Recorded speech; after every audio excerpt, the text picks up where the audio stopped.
צהריים טובים, bon après-midi à tous et à toutes, בעזרת השם. אשרנו מה טוב חלקנו ומנעים גורלנו. אשרנו מה טוב חלקנו ומנעים גורלנו. אשרנו מה טוב חלקנו ומנעים גורלנו. אשרנו מה טוב חלקנו ומנעים גורלנו. אשרנו מה טוב חלקנו ומנעים גורלנו. אשרנו מה טוב חלקנו ומנעים גורלנו. אשרנו מה טוב חלקנו ומנעים גורלנו. אשרנו מה טוב חלקנו ומנעים גורלנו. אשרנו מה טוב חלקנו ומנעים גורלנו. אשרנו טוב חלקנו ומנעים גורלנו. אשרנו מה טוב חלקנו ומנעים גורלנו. אשרנו מה טוב חלקנו ומנעים גורלנו. אשרנו מה טוב חלקנו ומנעים גורלנו. Bon après-midi à tous et à toutes, Bezrat Hashem. Alors on fait le cours pour la Refoua Shlema de tous les malades. Parmi eux, pour l'Oeuvre Besançon, Israël Yitzhak Ben Fortuné, Mordechai Ben Fortuné, Marie-Laure Batuguet, Michael Ben Myriam, Maurice Moshe Ben Esther Corinne, Dvorah Myriam Bat Corinne Ayala, David Raphaël Ben Mesoda Cohen, Violette Esther Badjan, Yehuda Ben Simi, Henri Aaron Ben Chaya, Manuel Ben Raphaël Azogi, David Ben Dominique Dvorah, Betzalel Ben Patricia Rachel, Elia Bat Agnès, Anchana Bat Chava, Eli Ben Rachel, Chaim Ben Dina, Yochanan Nachman Ben Rachel Corinne, Shlomo Ben Esther, Esther Bat Chassiba, Sarah Margalit Bat Ariela, Shlomo Chaim Ben Yael Dvorah. Zivug pour Didier Dov Ben Michel Chaya, l'élévation de l'âme de Ruth Alexandra Esther Chaya Bat Luna Patricia, Meir Ben Rina, Aïcha Bat Titou, David Ben Shoshana, Aïda Bat Titou, Mahlouf Ben Shalom, Pilar Bat Sheila José. Alors, Bezrat Hashem, on continue dans la Torah Samer. Hier, on avait vu le principe de la respiration et du fait que maintenant, on avait que tout le côté extérieur, tout le côté des apparences, ça vient en fait du Rabbeinu dit de Ifsek Haneshima, c'est-à-dire le fait qu'on interrompe la respiration. C'est ça qui donne, c'est-à-dire ces deux choses sont liées. Et donc ça, c'est le contraire de la richesse qui est le principe de la respiration qui est continue, qui est étendue. Alors, Rabbeinu dit qu'il culmine à Shirut et nous culmine Dagan, tout ce qu'il y a comme richesse, c'est-à-dire tout ce qu'il y a comme abondance dans ce qui pousse dans le monde. Chola ilanot ve'asavim, toutes les céréales, tous les arbres, toutes les herbes, culmine matechot, tous les métaux, emra kaliede geshamim.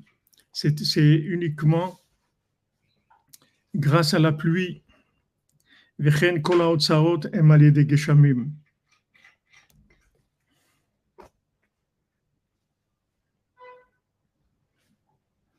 Tous les haotzarot, c'est-à-dire tous les trésors qui sont en fait ici, on fait allusion au tsar d'Hachem, que Hachem il a dit Iftach Hachem lecha et otsaro atov, la tête matar artsecha, c'est un pasuk dans Dvarim, où Hachem il dit voilà, Hachem il va t'ouvrir son trésor de biens et il va donner de la pluie dans le monde. Comme שכתוב, יפתח השם לך את אוצרו הטוב, לתת מטר ארצך, והגשמים הם בחינת הנשימה. Donc, Rabbeinu dit que les geshamim, la pluie, c'est le principe de la respiration. Chez Machnissim ou Mekablim avir minachutz, qu'on fait rentrer de l'air de l'extérieur. Comme שכתוב, minishmat el yiten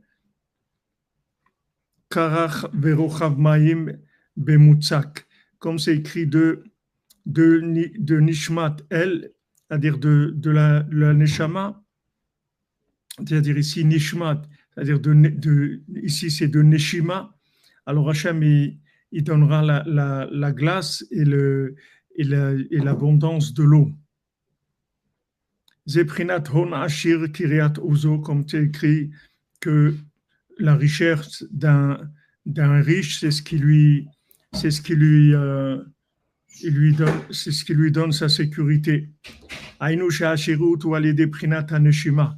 La richesse, elle vient de la respiration. Shehu Avir Akar Shemekablim Bekol Rega Minachut. Que c'est l'air froid qu'on reçoit tout le temps de l'extérieur. Vezeu Kiryat Ozo Prinat Geshem Mitrot Uzo. Que ça c'est le Kiryat Uzo, c'est-à-dire la protection de sa ville, qui est Geshem Mitrot Uzo, c'est-à-dire qu'en fait c'est la pluie qui le protège.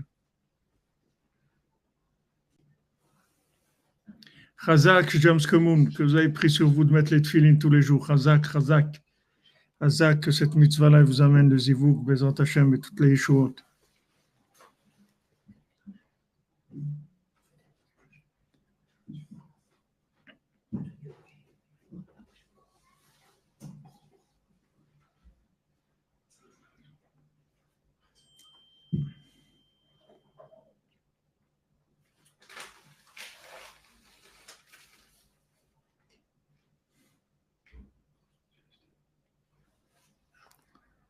Alors, nos sages nous apprennent que, en fait, toute l'abondance qu'il y a dans le monde, toute la richesse du monde, elle vient d'Eretz Israël. Pourquoi? Parce que Eretz Israël a été créé en premier. C'est-à-dire la première terre qu'Hachem il a créée dans le monde, c'est Eretz Israël. Après, il a créé tout le reste. Maintenant, dans la distribution de toute l'abondance et de la pluie, particulièrement, toute la pluie du monde, elle dépend de la pluie d'Eretz Israël. D'abord, il y a la pluie en Eretz Israël. De cette pluie-là, après, il va y avoir la pluie dans le monde entier. Et nos sages ils disent que la pluie d'Eretz Israël, c'est Hachem lui-même qui déclenche la pluie sur Eretz Israël. Tandis que du monde entier, ce sont des anges qui déclenchent. Mais Eretz Israël, c'est Hachem lui-même qui amène la pluie d'Eretz Israël. Donc le principe de la pluie, c'est le principe de la richesse, puisque tout ce qui va pousser comme céréales, comme fruits, comme plantes, comme herbes, tout ça, ça vient de la pluie. C'est-à-dire, il faut que la pluie arrose la terre. Donc cette richesse-là, qui est tout ce qui pousse dans le monde, c'est le principe de la respiration. Merci Sebdis, merci à vous tous et à tous ceux qui cliquent. Merci à toi. C'est le principe de la respiration, parce que la respiration, c'est quoi? C'est qu'on fait rentrer de l'air froid. C'est-à-dire on aspire de l'air froid et après on fait ressortir cet air-là. Alors le principe de faire rentrer de l'air froid de l'extérieur en aspirant, ça c'est le principe de la pluie dans le monde.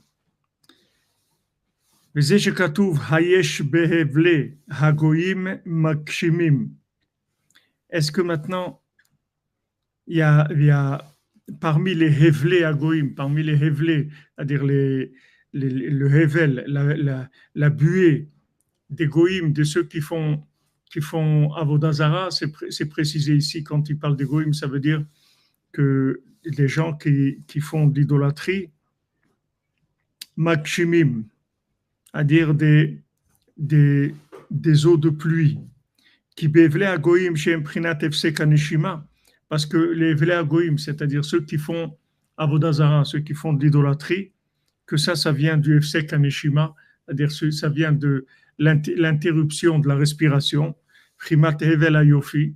Hevel Ayofi, c'est-à-dire c'est la futilité de ce qui est extérieur, de la beauté extérieure, puisque maintenant, le principe d'Avodazara,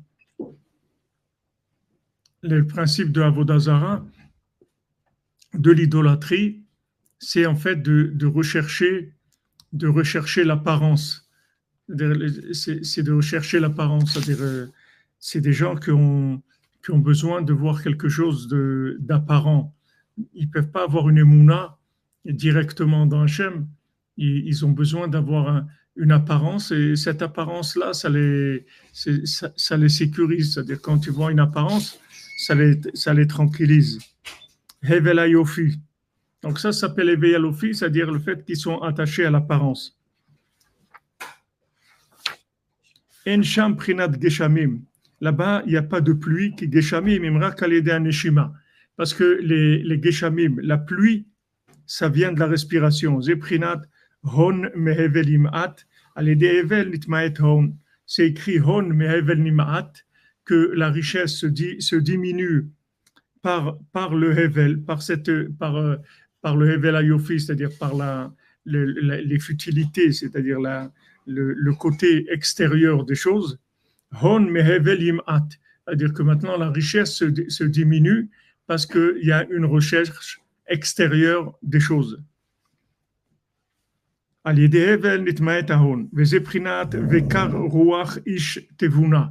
Comme c'est écrit kar ruach, c'est-à-dire un souffle froid, ish devuna, un homme qui a la tvuna, qui a la bina. Al yedei kor ruach, chez ruach akar, chez la neshima. Maintenant, par le kor ruach, c'est-à-dire le souffle froid, c'est-à-dire l'air froid qui rentre quand on respire, quand on aspire, al yedei ze zochim leitbonenut anal. Ça amène la Idbonenut, c'est-à-dire la réflexion profonde dans la Torah.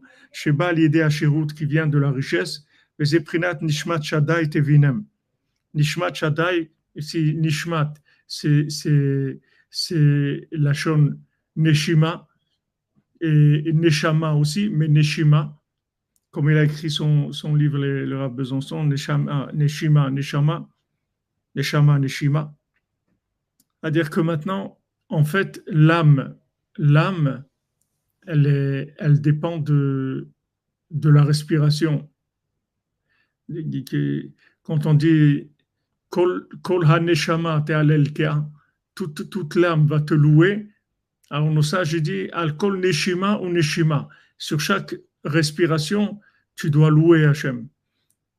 S'il n'y a pas de neshima, alors il n'y a pas de neshama. Si quelqu'un ne respire plus, alors son âme, elle va quitter son corps. C'est-à-dire la présence de l'âme dans le corps, elle se fait par la respiration.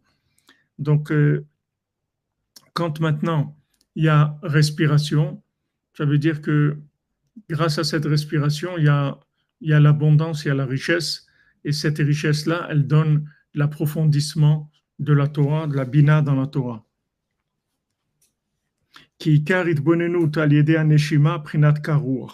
Parce que la Idbonenut, c'est-à-dire la réflexion profonde de la Torah, elle se fait par la Neshima, ça se fait par la respiration, c'est-à-dire par le souffle froid qui rentre dans les poumons. Parce que toute la réparation du sechel, c'est-à-dire quand on dit tikkun sechel, c'est-à-dire quand le sechel, l'esprit, comme il doit être, tikkun sechel, ça veut dire que tikkunon, c'est-à-dire comme il doit être, c'est-à-dire l'esprit dans sa forme optimisée, ça se fait par la respiration. Kikar sechel sheye al tikkunon sheyuchal litbonen ou aider ashmanim shebagouf.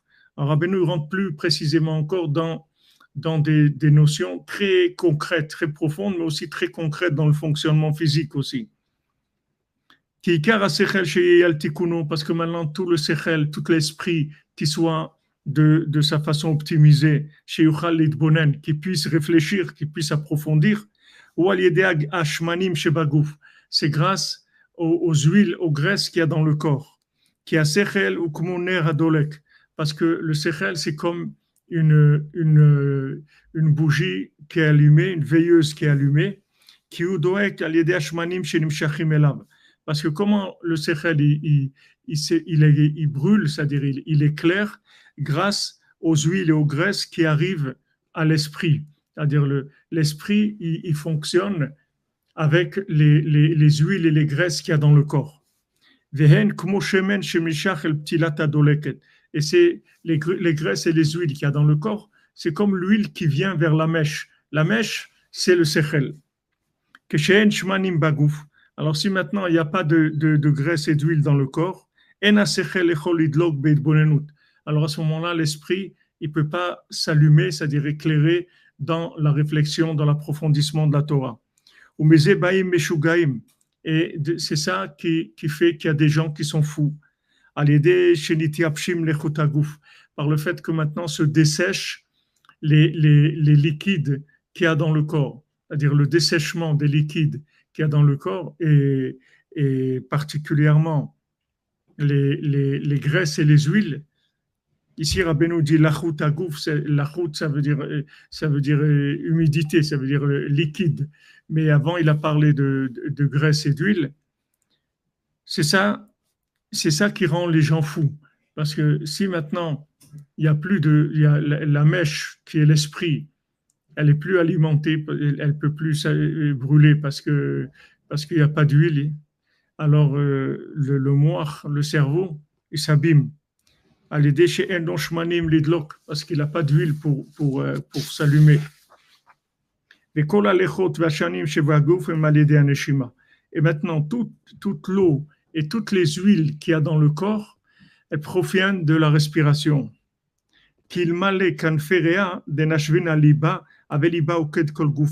Parce que s'il n'y avait pas les lobes des poumons qui soufflaient sur le cœur, il aurait brûlé le corps entier.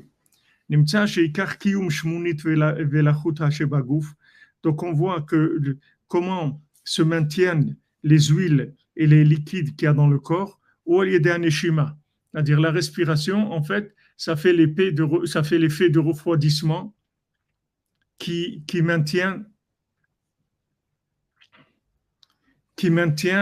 les liquides dans le corps.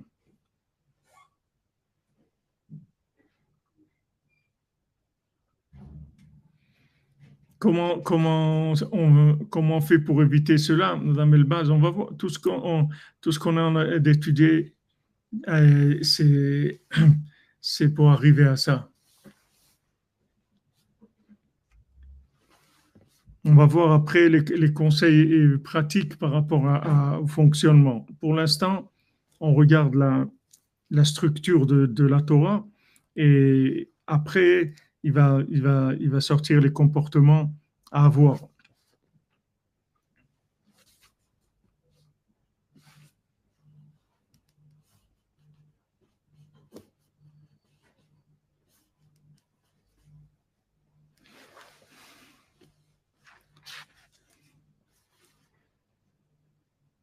Donc, s'il n'y avait pas le système de refroidissement par la respiration, le cœur, avec la chaleur du cœur, elle aurait fait faire disparaître tous les liquides qu'il y a dans le corps, et la personne devient folle parce qu'elle a plus d'alimentation, son cerveau n'est plus alimenté. Donc on voit que tout le maintien des liquides et des graisses qu'il y a dans le corps, c'est par la respiration. Que les poumons reçoivent de l'air frais de l'extérieur pour refroidir le cœur. Et ça maintient, c'est ce qui fait vivre l'esprit, qui peut brûler dans de la réflexion, c'est-à-dire comment approfondir. C'est ce qui a écrit une veilleuse d'Hachem, la bougie d'Hachem, c'est Nishmat Adam, c'est l'âme de la personne. Que tout le maintien et le fonctionnement du ner Hachem, de la veilleuse d'Hachem, qui est l'esprit, ou al-yedei haneshima, c'est avec la respiration. Donc Donc maintenant, Rabbeinu nous ramène à ce qu'il y avait avant, que grâce à la crainte, on peut avoir de la longévité, des jours plus longs, que ça amène la richesse, que ça amène la hitbolenut. Donc Rabbeinu, il résume ce qu'il a dit avant, c'est-à-dire tout ce qu'il nous avait dit avant, que maintenant le point de départ, c'est la crainte. La crainte d'Hachem, ça donne la longévité, c'est-à-dire ça permet de ne pas être impulsif, de ne pas vivre dans l'impulsion. Quand tu as la crainte d'Hachem, tu vis selon la volonté d'Hachem, pas selon l'impulsion, c'est-à-dire pas ce que tu vois, ce que tu sens, ce qui se passe, etc. Tu es branché sur la volonté d'Hachem et tu agis par rapport à ça. Donc ça a allongé les jours, c'est-à-dire faire rentrer dans les jours de la mémoire d'Hachem qui allonge, c'est-à-dire qui allonge le temps. C'est-à-dire tu ne vis pas d'après les mouvements du temps, tu vis d'après la crainte d'Hachem. Hachem, il a dit oui, tu fais. Il a dit non, tu fais pas. Il a dit fais comme ça, tu fais comme ça. Maintenant, il se passe des choses, ça bouge. Tu te trouves dans le train et combien de fois, quand on allait d'Aix-les-Bains à Paris, on était dans le TGV, il fallait faire la prière, mettre les tefilines, le talit et tout. Tu fais, Hachem, il a dit de prier, tu pries. Maintenant, tu sais que c'est pas tout le monde, ça va pas plaire à tout le monde. Il y a des gens qui vont se moquer, il y a des gens que ça ne dérange pas, il y a des gens que ça étonne, il y a des gens que ça réveille de la curiosité, tout ce que tu veux. Mais la crainte que tu as d'Hachem, elle fait que tu allonges le temps. C'est-à-dire que le temps, tu le fais pas vivre avec ce que tu vois ou ce que tu sens ou ce qu'il y a devant toi. Tu fais vivre le temps par rapport à la crainte d'Hachem. Tu alimentes ton temps de la crainte d'Hachem. Oui, c'est-à-dire le sang-froid. Le sang-froid, ça veut dire que tu te maîtrises. Tu te maîtrises, ça veut dire quoi, tu te maîtrises? Ça veut dire que tu as un objectif, tu es attaché à cet objectif-là. Et maintenant, bien que dans la réalité de ce qui est en train de se passer, normalement, ça devrait t'entraîner vers ça ou vers ça, tu réagis pas par rapport à ça, tu réagis par rapport à la connaissance d'Hachem. C'est ça qui t'intéresse.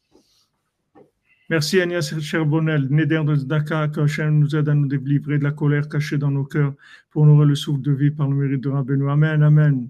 Amen, Madame Cherbonnel. Hachem vous bénisse, Bézat Hachem.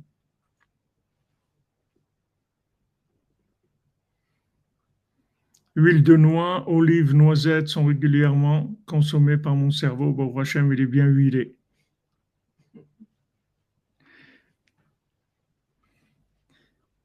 L'huile est la lumière de l'âme qui éclaire. Amen, amen. Amen, Chazak. Même quand c'est bien huilé, il faut faire attention de pas brûler les huiles. C'est ça qu'on voit.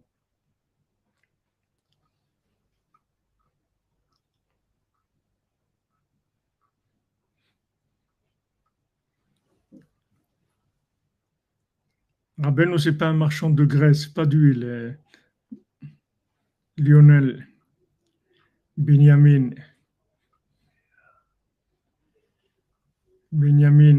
bienheureux.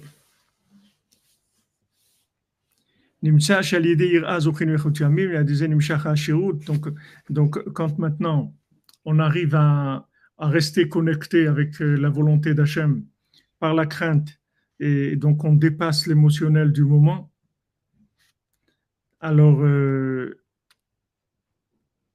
ça nous amène à Itbonenut à Torah, c'est-à-dire la bina, l'approfondissement de la Torah.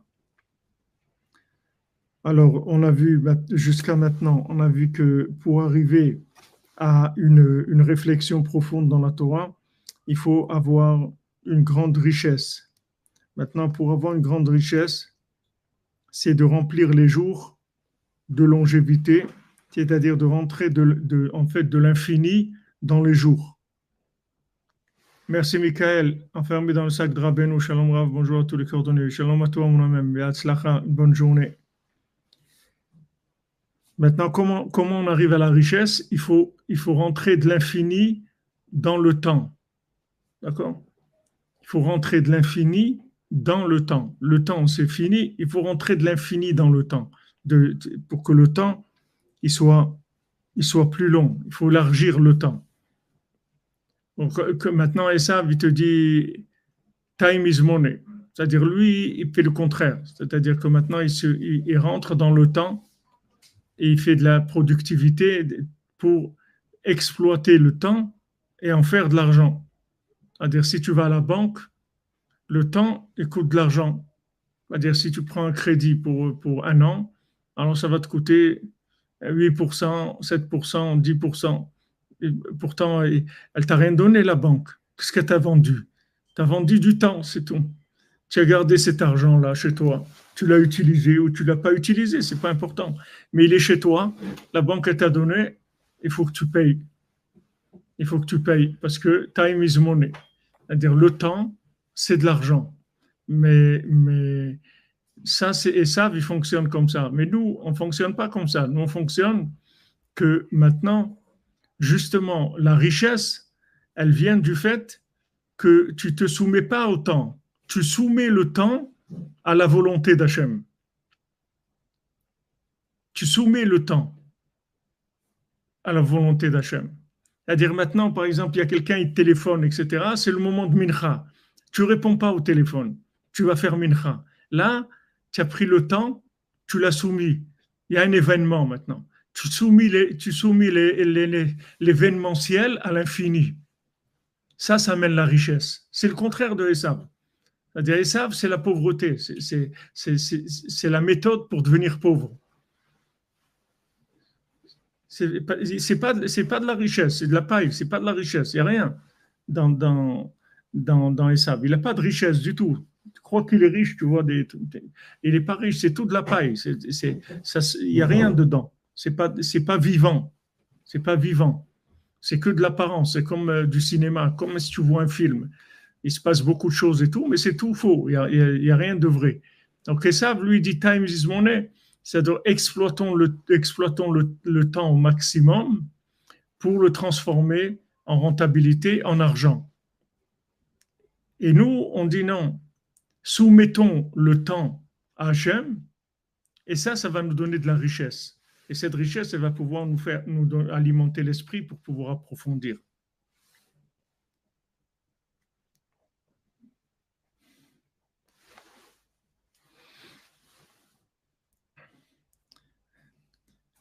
Benjamin, si tu viens, si tu es présent, on répondra. On te répondra des Hachem. Donc,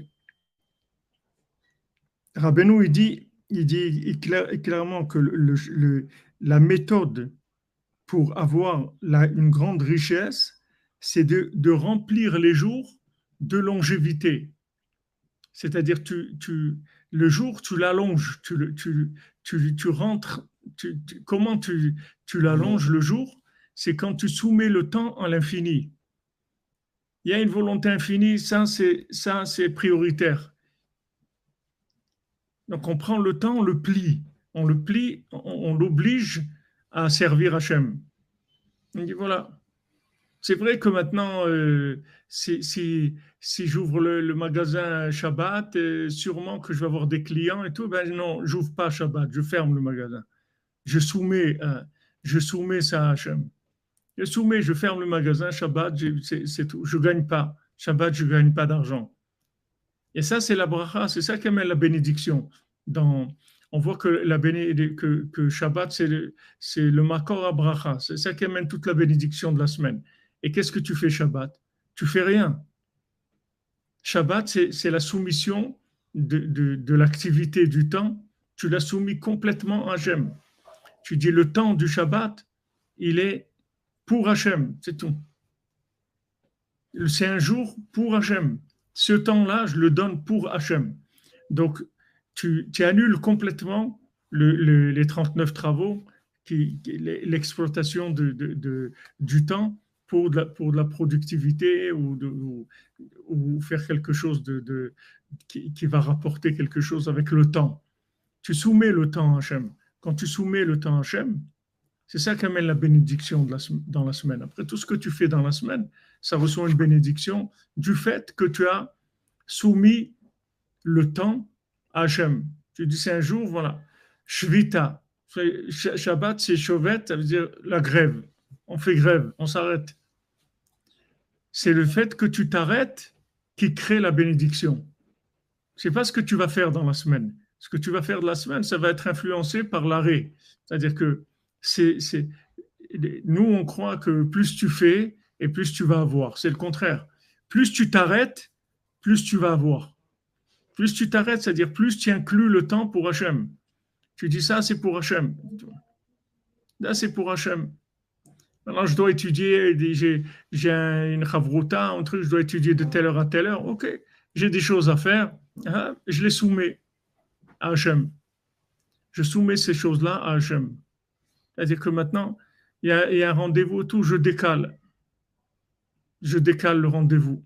Comme l'histoire qu'on racontait sur la famille Rechman à Toronto, que il y avait la compagnie de chemin de fer du Canada qui était à vendre aux enchères et c'était un prix très bas. Seulement, ça tombait pendant les 9 jours de Tisha B'Av. Et ils avaient quelque chose pendant 9 jours Tisha B'Av, on n'achète pas et on ne vend pas. C'est tout. Elle leur a dit, mais c'est maintenant des enchères maintenant. Si vous achetez pas maintenant, l'affaire, vous l'avez passée. Elle dit, nous, on n'achète pas. C'est tout. Nous, pendant ces 9 jours de Tisha B'Av, on n'achète rien. C'est tout. Et ils n'ont pas acheté. Et après Tisha B'Av, c'est devenu encore moins cher que ce qu'il y avait pendant. Donc, il faut faire très attention à ce stress, cette pression-là. Il faut signer tout de suite parce qu'il y a beaucoup de gens. Hein? Total. Total. Ça amène la pauvreté. Ça amène la pauvreté. Il te dit, mais si vous ne signez pas tout de suite, vous savez combien il y a de clients dessus? Ben, allez-y. Sachez que si c'est pour moi, il n'y a personne qui va vous l'acheter. Je vous garantis. Vous allez voir, je m'en vais, je reviens demain. Et vous verrez que si c'est pour moi, tous les gens que vous dites, il n'y a aucun qui va l'acheter. Vous allez voir. Et si quelqu'un veut l'acheter, Mazal Tov, très bien pour lui. Ça veut dire que ce n'était pas pour moi, je suis très content. Il ne faut jamais, par le stress, jamais que faire quelque chose sous l'énergie du stress. Il faut arrêter le stress d'abord. D'abord, il y a Hachem, c'est tout. D'abord, je vais prier. Demain, on verra. Je ne prends pas de décision tout de suite. Demain, on verra. Tout ce qui est matériel, consommation, argent, tu dis demain. Tout ce qui est avodat Hachem, aujourd'hui. Ayom imbekolo tishmao. Quand tu dois faire quelque chose, tu fais tes psaumes tous les jours, alors tu fais tes psaumes, c'est tout. Pas demain, aujourd'hui tu les fais. Même si tu n'as pas pu, avant de dormir, avant de manger, tu fais tes psaumes aujourd'hui. Parce que cette journée, il faut que tu la charges avec de l'énergie infinie. Là, tu vois, pour Sarah, comment ces jours, ils étaient pleins. Tous ces jours, ils étaient pleins. Tous les jours qu'elle avait, ils étaient pleins. Elle s'est attachée à l'infini, alors que Chava, elle s'est fait avoir par le serpent. Et elle a fait tomber son mari, elle a fait tomber tout le monde. Sarah, elle a amené la bénédiction à son mari, elle a amené la bénédiction au monde entier. Sarah, ça veut dire elle a gouverné le monde. Sarah al-Kola Olam. Elle a gouverné le monde. Pourquoi? Parce qu'il y a une maîtrise de l'émotionnel, une maîtrise du désir d'acheter, de trucs. Voilà, on maîtrise l'émotionnel, on maîtrise. Tu dois acheter, demain. Rabbeinu, il rapporte une allusion entre le dame et le dôme. Oui. Le fait d'être silencieux. Oui. De ne pas réagir avec le sang qui nous fait réagir. Et le dôme, c'est on reste muet. Oui, exactement. Dôme et dame, c'est dans le Torah 6. Ouais. Le Rabbeinu, il parle de cette notion-là. Mais c'est dans le même lien. Oui, c'est le même sujet, c'est la même chose. Ouais. C'est le même principe. C'est-à-dire que maintenant, tu réagis pas. Tu réagis pas à l'émotionnel. Quelqu'un te fait un affront et tout. Comme Rabbeinu dit, le sang, il monte à la tête et des trucs et tout. Tu bouges pas.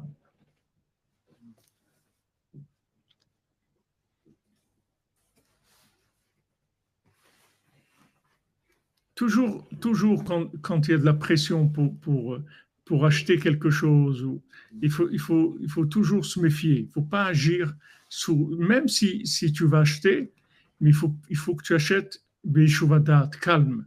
Il ne faut pas que ça vienne de l'énergie, de la pression. Parce que il n'y a pas de bénédiction là-dedans. Il n'y a pas de bénédiction. Parce que quand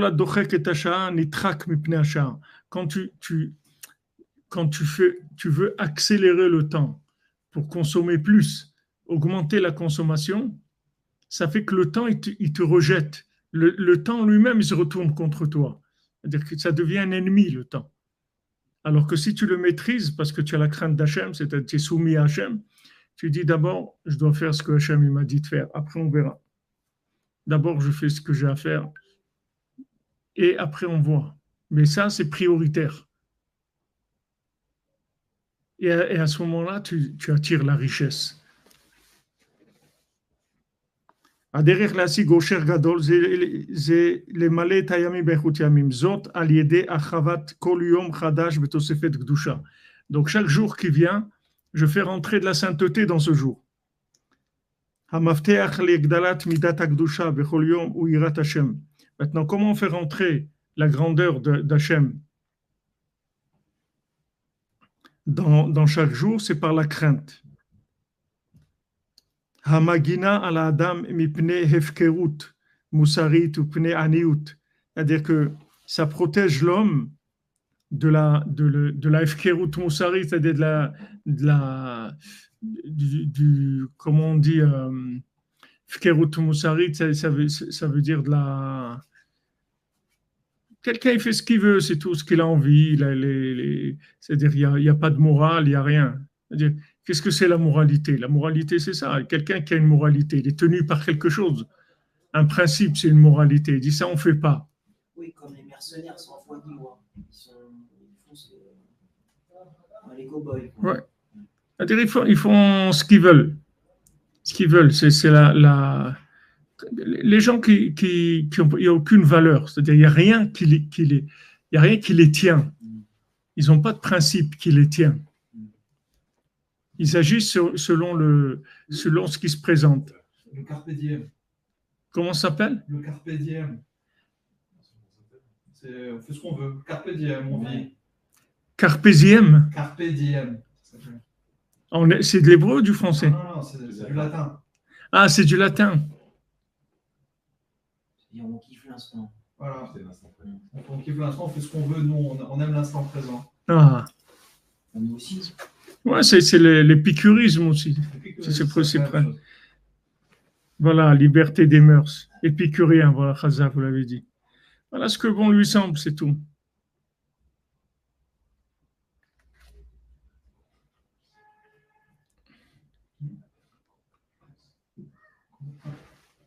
Ah, Carpe diem, voilà, elle a écrit. Merci.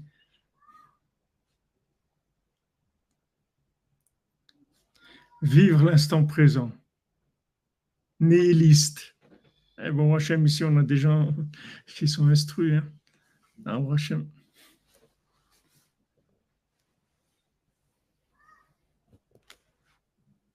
Alors ça, c'est la clé. Le nihilisme, c'est la clé de la pauvreté. Si quelqu'un il veut être pauvre, alors il doit faire ça, parce que ça veut dire qu'il est complètement dans les vagues du temps. Il est au temps n'emporte le vent. C'est-à-dire ça l'envoie, il va par là, il va par là, il va par là. C'est-à-dire c'est le temps qui gère sa vie. Au lieu que lui, il gère le temps, c'est le temps qui le gère. Il va venir maintenant, voilà, les modes de printemps, les trucs, il faut acheter les habits à la mode. À la mode, il faut suivre la mode. Ben non, c'est la mode qui va me suivre. Je vais exprès mettre des habits qui ont 5 ans pour aller contre ça. Je veux aller contre le courant. Je veux aller contre ça. Tout ce qui vient du temps, je ne le veux pas. Je ne veux pas ce qui a été produit dans le temps, je ne le veux pas, ça ne m'intéresse pas. Ou je reste classique, et des habits classiques qui passent tout le temps. mais je ne veux pas être à la mode. Être à la mode, comme on dit, dernier cri, le mode dernier cri, ça veut dire qu'il fonctionne complètement dans le temps. Il ne veut pas fonctionner dans le temps. Moi, je veux faire fonctionner le temps. Je veux utiliser le temps pour servir Hachem, c'est-à-dire pour servir l'infini. C'est comme le corps et l'âme. Je veux utiliser le corps pour l'âme, pas l'âme pour le corps.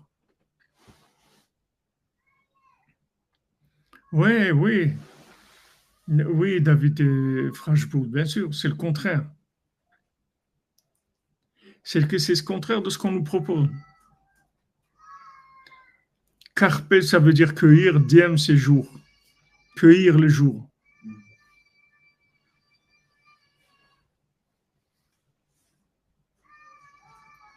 Pour l'élévation de l'âme de Makhlouf Ben Rose, ouais, je l'ai dit au début du shiur. Donc ça, c'est la clé. Si vous voulez donner à quelqu'un une méthode, comment devenir pauvre, c'est ça. C'est-à-dire de se laisser bercer par le temps. Il y a un temps qui nous emmène là, alors on va là. Le temps, il m'emmène là-bas, je vais là-bas. Ça mène la pauvreté. Et le contraire, la richesse, elle vient de la maîtrise du temps. C'est-à-dire plus je veux maîtriser le temps et je vais le soumettre à Hachem, et plus je vais amener de la richesse, et cette richesse-là elle va m'ouvrir l'esprit, me donner de la lumière de manière à se pouvoir approfondir. Alors que celui qui va avec le temps, en fait, il est en train de brûler les huiles qu'il a dans son corps, et il est en train de devenir fou, en fait. C'est comme ça qu'ils rendent les gens fous. Tu vois Charlie Chaplin, tout ça. Tu vois qu'il devient fou, le bonhomme. Après, il sort avec des pinces dans la rue, avec des tournevis dans la rue. C'est-à-dire que ça y est, il est devenu complètement fou. Pourquoi il est devenu complètement fou? Parce que il n'y a rien de plus stressant que de travailler à la chaîne, parce que tu ne peux pas t'arrêter. Même si tu veux éternuer, il faut que tu calcules que quand tu vas éternuer, il n'y a pas la caisse qui passe ou la bouteille ou truc, parce que sinon toute la chaîne, elle s'arrête. C'est un stress de folie. Ou si tu travailles chez Amazon ou n'importe quoi, tu vas te trouver avec des rythmes, c'est-à-dire dans le temps. C'est incroyable. C'est-à-dire la notion de temps, comment il l'exploite au maximum. Comme un tourbillon. La personne, elle est complètement prise dans le temps, et bien sûr, ça maintient les gens dans la pauvreté. Comme une fois, j'étais dans un taxi, il m'a dit, je peux pas devenir riche, j'ai pas le temps, je travaille. C'est-à-dire, pour devenir riche, il faut pas travailler. C'est-à-dire, si tu travailles, tu n'as pas le temps de trouver des affaires et tout. Tu es toujours occupé. Tu peux pas. Alors, les gens qui sont mus par le temps, c'est le temps qui les bouge. Ça amène de la pauvreté. Tu dis, Michael Rouault, que ce sont des juifs bordelais qui ont mis en place le développement industriel. Chez Amazon, le premier mois, tu as perdu 5 kilos. Oh, ils vont vous faire payer aussi parce que vous faites le régime gratuit. Merci, Madame Journeau. Merci pour votre tzedaka. Hachem vous bénisse. Exactement. Si on avait écouté le Rebbe, alors le Rabbeinu, il aurait rentré dans le temps. Il aurait rentré la Bina, ça aurait évité tout ça.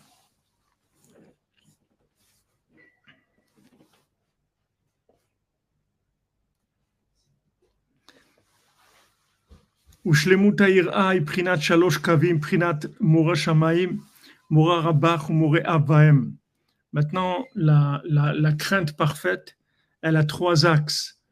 3 axes. Un, c'est la crainte d'Hachem. Un, c'est la crainte du maître. Et la troisième, c'est la crainte des parents. C'est-à-dire, il y a 3 sortes de crainte. En fait, c'est 3 niveaux de crainte. Ils sont liés tous les 3. Le plus bas, c'est la crainte des parents. Après, c'est la crainte du maître. Et après, c'est la crainte d'Hachem. Dans c'est-à-dire c'est sûr que le plus haut, c'est la crainte d'Hachem. Mais comment on arrivait à la crainte d'Hachem? Par la crainte du maître. Et comment on arrive à la crainte du maître? Par la crainte de ses parents. כשיש חכם הדור, שזוכה לתלמידים הגונים ולבנים הגונים, אז היראה בשלמות. Quand il y a un sage de la génération qui a le mérite, donc lui c'est un sage de la génération, lui c'est un maître. Donc il a des élèves valables et il a des enfants aussi qui sont valables. Alors la crainte, elle est parfaite, puisqu'il y a la crainte il y a la crainte des parents, la crainte du maître et la crainte d'Hachem.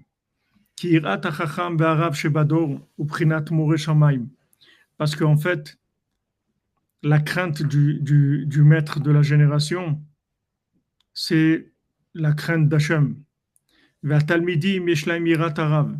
Dans les élèves, ils ont la crainte du maître Prinat Mora Rabar.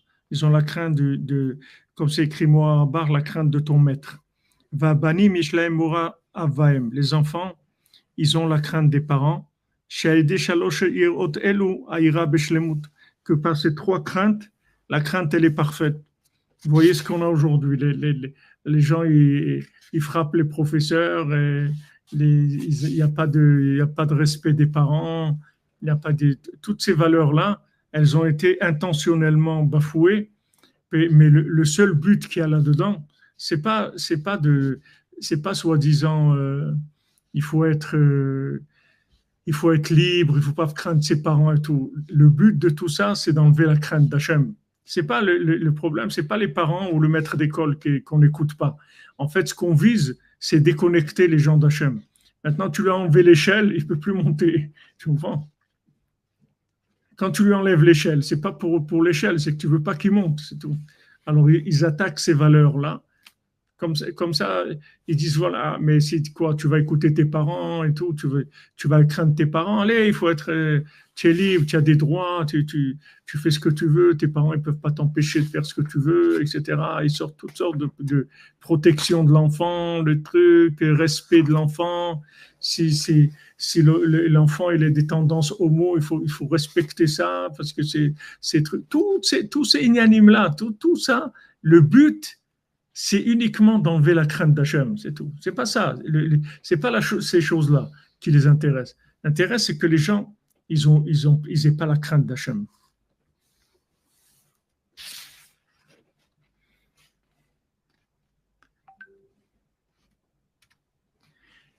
Alors, avant, on a parlé de la crainte. Rabbeinu, il nous a parlé de la crainte, que la crainte, c'était ce qui permettait en fait, de la maîtrise du temps. Et là, il nous dit techniquement comment les trois aspects qu'il y a dans la crainte.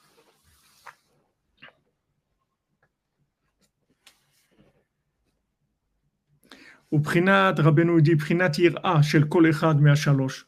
Maintenant, la crainte de chacun de ces trois craintes-là dont on a parlé.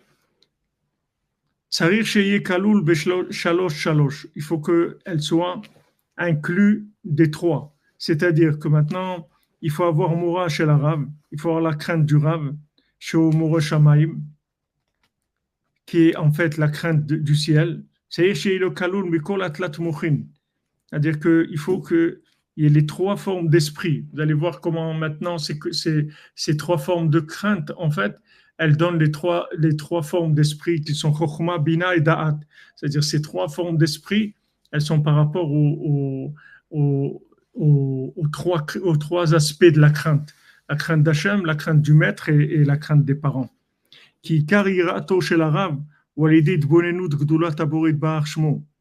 Parce que maintenant, la crainte du maître, elle vient par le fait que le maître, il a la bina. La bina, c'est-à-dire qu'il a approfondi la grandeur d'Hachem, c'est-à-dire la conscience de la grandeur d'Hachem. Il est tout le temps en train de chercher la grandeur d'Hachem, à voir comment Hachem est grand. C'est-à-dire que ce qu'on appelle des asagot elokut, c'est-à-dire il cherche à comprendre Hachem, à le voir dans le monde le plus profondément possible. Maintenant, la crainte du maître, elle vient de son esprit. C'est parce qu'il a l'esprit qui marche qu'il a la crainte. c'est-à-dire qu'il approfondit et il a déduit de la crainte d'Hachem d'après l'approfondissement des choses. C'est-à-dire il a approfondi et il a vu qu'il y a Hachem dans le monde. Et plus il approfondit, plus il va se rendre compte qu'il y a Hachem dans le monde et plus il va avoir de la crainte. Maintenant, la crainte, il faut qu'elle soit pleine de ces trois aspects, de la chokhma, de la bina et du da'at.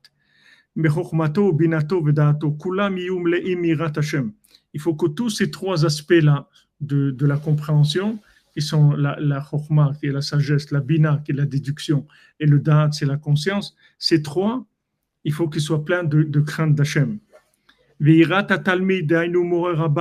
Maintenant, la crainte de l'élève, qui est la crainte de son maître,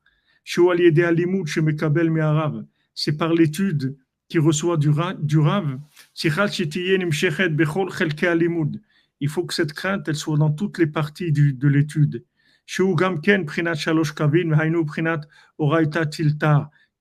soit dans les trois aspects de l'étude, comme c'est écrit que la Torah, elle est tilta, c'est-à-dire elle est sous trois aspects.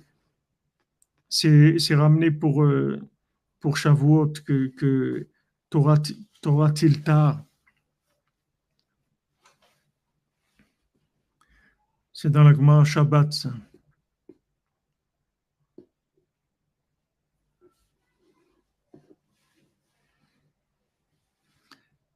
C'est-à-dire tilta, ça veut dire meshuleshet, en fait, trois. Et Rashi dit que c'est la Torah, et Torah Nevi'im ou Ktuvim.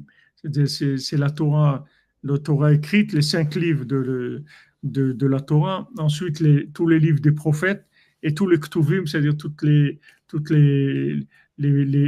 Megillah, tous ces livres-là qui s'appellent des Ktuvim.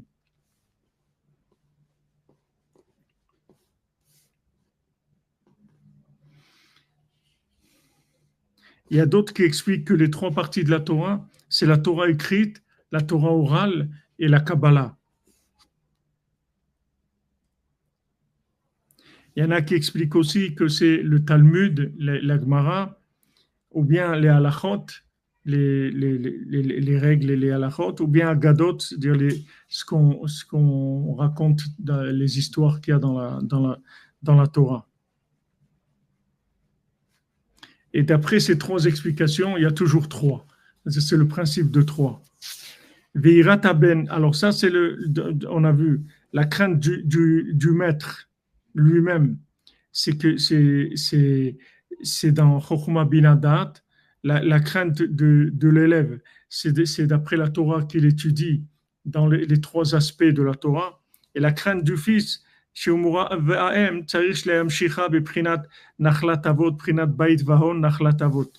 faut l'attirer par l'héritage des parents, c'est-à-dire Bait Vahon, la maison, la richesse, Nachlatavot, c'est l'héritage des parents. Alors, Bait, ça fait allusion à la crainte. Comme nos sages ils disent, quelqu'un qui connaît la Torah, mais il n'a pas de la crainte, il n'a pas de maison. C'est-à-dire, c'est quelqu'un qu'on dit il a la clé de l'intérieur, mais il n'a pas la clé de l'extérieur. C'est-à-dire, il ne peut pas rentrer, en fait. Il n'a pas de maison.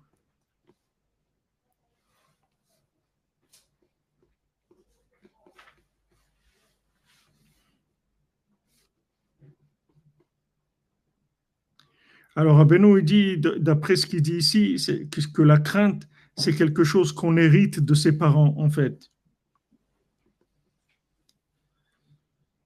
Comme la richesse, comme quelqu'un qui a eu un héritage de richesse de ses parents, il a l'héritage de la crainte de ses parents.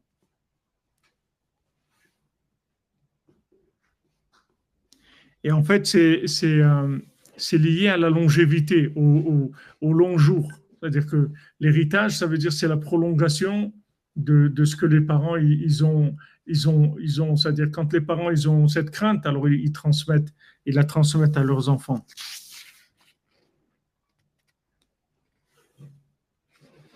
Maintenant,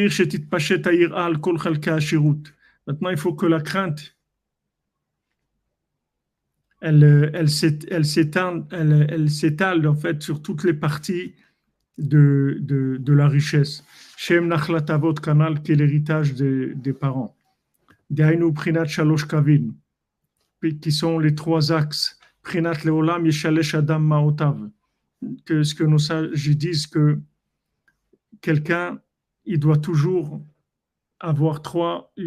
investir dans trois choses son argent. Il faut qu'il mette l'argent dans Shlish Beprakmatia, un tiers dans le commerce, un tiers dans de l'immobilier, dans des terrains, et un tiers en espèces dans ses mains. L'argent il doit se séparer en trois. Maintenant, ces trois parties qu'il y a dans la richesse, c'est par rapport aux trois fois où il est mentionné dans la Torah, le Ashirut, la richesse. Il y a seulement trois fois où la Torah, elle parle de richesse. Dainu etzel Sdom, on en parle quand on parle de Sdom. Katou velotomar ani el chartet Avram, que maintenant que tu dises pas que c'est toi qui as enrichi Avram, quand les rois, quand Avram il va faire la guerre contre les rois qui ont emprisonné Lot, qui ont kidnappé Lot et qui ont pris la richesse de tout cet endroit-là, de tous les rois qu'il y avait. Alors après, ils ont voulu le payer. Il a dit non, je prends pas, je veux pas que tu dises que c'est toi qui as enrichi Abraham. Donc ici, on voit la notion de richesse à Sdom. Et c'est Rachel Léa. Et c'est aussi chez Rachel et Léa, on voit qui kola osher asher itzil Elokim. Et on dit que toute la richesse qu'Hachem il a sauvé de notre père, c'est à nous en fait. Elles ont dit à Yaakov. Quand Yaakov il s'est sauvé avec ses épouses, ses enfants, donc Lavan il les a rattrapés. Elles ont dit c'est à nous, toute la richesse de notre père, c'est à nous en fait. La troisième fois on parle de richesse, c'est les shkalim. Quand on donne le shekel pour le Mishkan, c'est écrit Ashir lo yarbe, que le riche il donne pas plus qu'un shekel. C'est trois fois où il y a écrit Ashirut dans la Torah. Pour Sdom avec Avraham Avinu, Rachel et Léa et pour le Mishkan.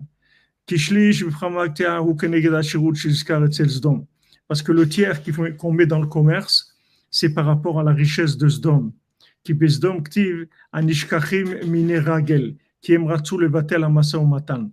Parce que à Sdom, c'est écrit que anishkachim, c'est écrit, c'est dans Yov, il y a écrit anishkachim mine ragel.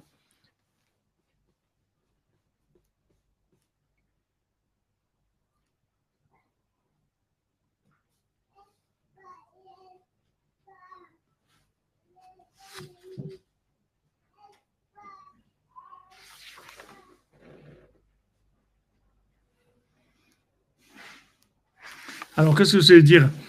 Nishkachim mineragel, ça veut dire en fait, ils sont oubliés des passants, c'est-à-dire des gens, des marchands, des gens qui marchent.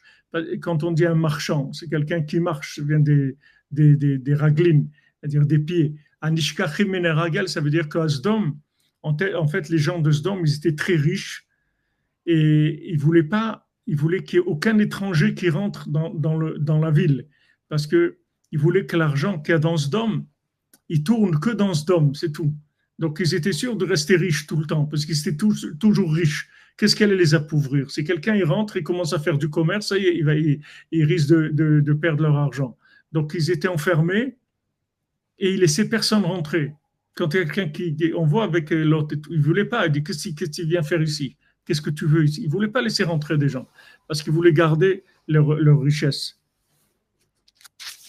C'est-à-dire annuler le principe de l'échange et du commerce. C'est régel, c'est-à-dire c'est le mouvement, le marchand, le déplacement. Comme c'est écrit, Samar Zevulun, etc. Réjouis-toi, Zevulun, Zebulon, dans tes voyages, dans tes sorties.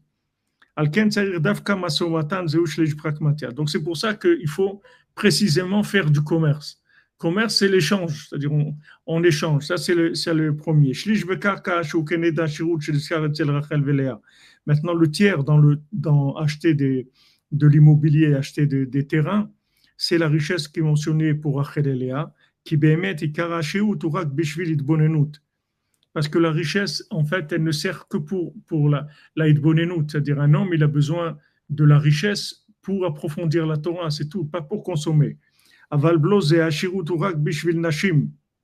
Mais sinon, la richesse, c'est pour les femmes, c'est tout. Pour les femmes, elles ont besoin de l'argent pour acheter des choses, etc. Mais un homme, il a besoin de la richesse que par rapport à l'énergie mentale que ça va lui donner. C'est comme ça que ça doit être, c'est-à-dire de façon parfaite. C'est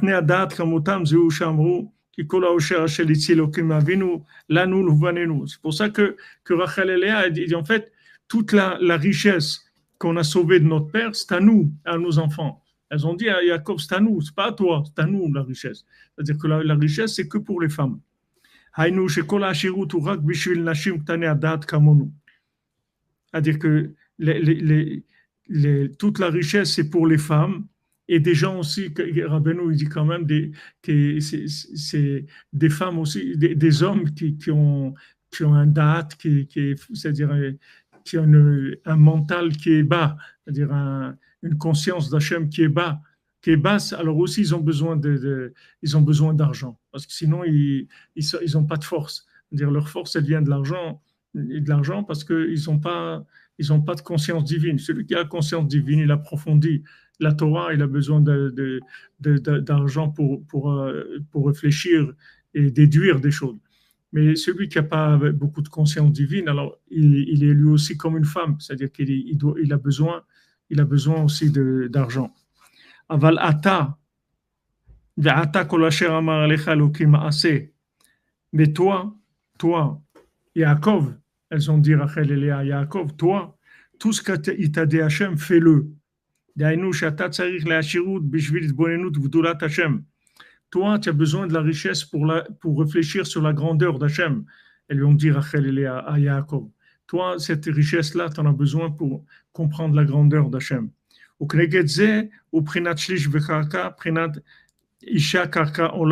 Ça, c'est l'un des tiers qui est l'investissement immobilier. Comme c'est écrit, une femme, c'est comme un terrain, c'est comme un terrain éternel, c'est comme une terre éternelle. Ou shlish beyado.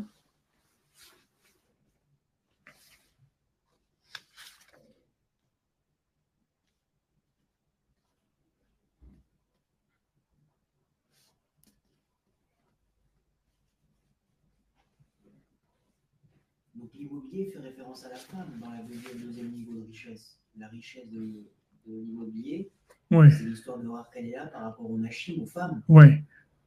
Mais par rapport à un homme aussi qui n'a pas conscience divine, c'est considéré comme une femme. Parce que Rabbeinu, il apporte la réponse que la femme, elle est immobilière, elle est éternelle, c'est ça le lien? Non, ça c'est un. Oui, il rapporte ça, oui, par rapport à ça. Oui, qu'elle avait dit que pour ces hommes, c'était le fait qu'on fait le tikkun des marchands, pour le commerce qui a l'échange. Oui. Donc le tikkun de la richesse immobilière, c'est la femme qui est éternelle, c'est ça? Oui, c'est ça. C'est-à-dire qu'elle est considérée comme le principe de la terre qui est tout le temps là. Maintenant, le tiers qui doit avoir en espèces, c'est par rapport à la richesse des shkalim. C'est-à-dire pour faire expier les fautes de vos âmes. Que c'est écrit que entre les mains d'Hachem, il y a l'âme de tout vivant, et le souffle de chacun.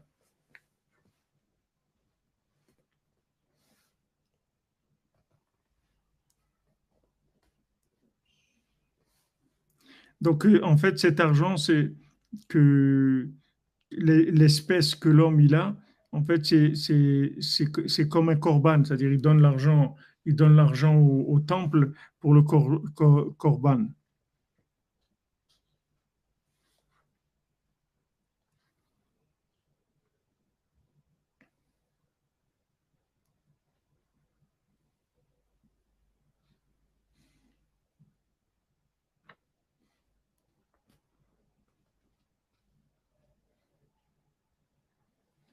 Donc, Bezat Hashem, ça, on verra, bien sûr ces notions-là beaucoup plus ouvertes. Et ici, c'est juste, on survole les notions. Et Bezat Hashem, après, on les verra de façon plus ouverte, plus profonde, Bezat Hashem. Voilà, les amis, bon après-midi.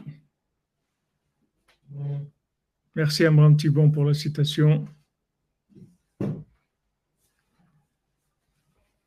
Bien sûr que des fois, il y a des parents défaillants, bien sûr. Ici, on parle sur les principes quand chacun il est à sa place. Aujourd'hui, c'est un monde de fous, c'est-à-dire que c'est tout.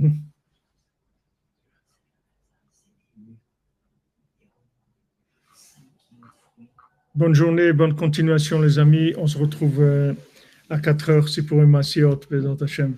Ashrenu matov belkenu, umanayim yoralenu. Ashrenu matov belkenu, umanayim yoralenu. Ashrenu matov belkenu, umanayim yoralenu. Ashrenu matov belkenu, umanayim yoralenu. Ashrenu matov belkenu, umanayim yoralenu. Ashrenu matov belkenu, umanayim yoralenu. Ajanu matavral jannu o manayim joralenu. Ajanu matavral jannu o manayim joralenu.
Je tente d'appréhender le sens de la vie, ma place dans ce projet. J'ai tant de défauts et j'ai chuté tant de fois, investi dans du faux, l'illusion faisant foi. Pas de dossier, je renais aujourd'hui. Un jour s'en est allé, emportant avec lui son lot de doutes et son manque de joie.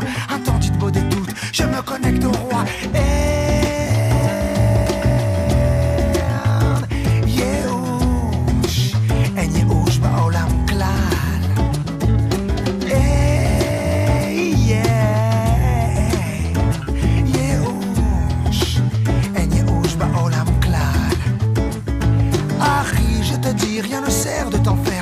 Peur du jugement car le juge est ton père. Oublie le passé et repars de l'avant pour apprendre à marcher. Combien tombe l'enfant? Tu es unique, stop les comparaisons. Oui, tu es fantastique, crois-le au plus profond. C'est telle unique vérité en laquelle tu dois voir l'étincelle sacrée qui chassera le brouillard. Yehush, en Yehush ba'olam klal.